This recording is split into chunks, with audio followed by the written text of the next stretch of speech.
Oke, Assalamualaikum warahmatullahi wabarakatuh. Kembali lagi bersama saya, Kang Santri ID. Salam santun, salam damai.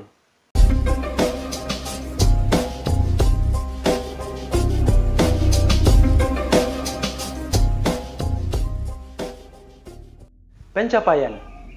Tidak sedikit atau banyak orang yang menggantungkan pencapaian mereka pada rentan waktu tertentu.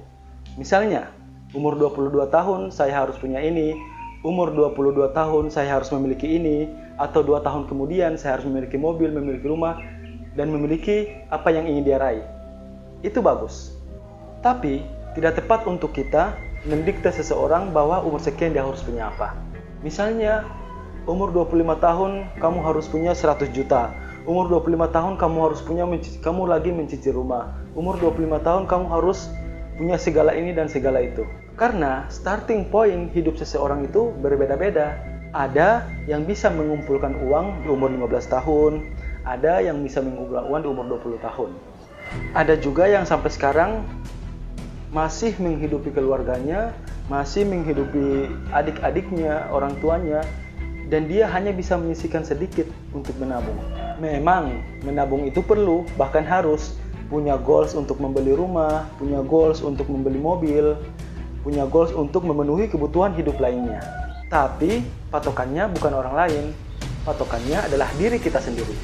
Kalau kita baru bisa membeli rumah di umur 30 tahun, itu tidak masalah. Jangan gara-gara ada kawan kita atau teman kita yang bisa membeli rumah di umur 25 tahun, kita merasa hidup kita sudah gagal. Kita merasa hidup kita tidak punya masa depan lagi. Karena apa? Sekali lagi, starting point hidup seseorang itu berbeda-beda.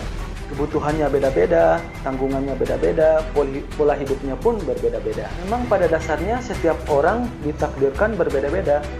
Umpamanya, teman kita punya usaha stiker dan dia sukses, bisa meraih banyak uang dari usaha stiker dia tersebut. Namun apabila kita mengikuti usaha dia, belum tentu kita bisa mendapatkan rezeki seperti apa yang dia dapat. Karena walaupun usaha kita sama, tapi rezeki kita pasti berbeda-beda. Maka itu, sekali lagi, starting point hidup seseorang berbeda-beda. Pencapaian hidup seseorang itu berbeda-beda. Jangan merasa bahwa diri kita adalah seseorang yang paling gagal. Tidak.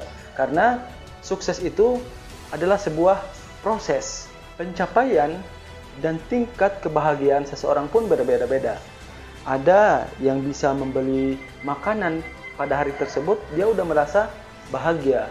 Ada juga yang bisa membeli apa saja yang dia inginkan di umur tertentu, dia juga bahagia. Bahkan ada yang bisa menghidupi keluarganya, dia udah merasa bahagia. Hari ini saja kita masih bisa bernafas, kita harus bahagia. Jadi itulah pencapaian. Masing-masing punya goals, masing-masing punya tujuan, di umur berapa dia harus sukses, tapi tidak menjamin bahwa seseorang itu harus sama dengan orang lain.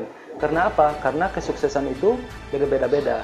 Kadang orang merasa sangat gagal apabila dia berumur 25 tahun tapi tidak bisa membeli apa-apa. Padahal kita sukses itu sekali lagi adalah sebuah proses. Memang pencapaian itu perlu, tapi bagaimana kita mendapatkan dan meraih sesuatu itu yang harus kita banggakan. Karena untuk meraih sesuatu itu kita butuh pengorbanan. So, jadilah sukses dan jadilah orang yang bermanfaat bagi orang lain, bahkan keluarga kita sendiri. Kesimpulannya adalah pencapaian dan proses seseorang itu berbeda-beda. Jadi kita harus tetap optimis untuk menghadapi masa depan. Dan ingat sekali lagi, takdir seseorang itu berbeda-beda walaupun usaha yang dia kerjakan sama.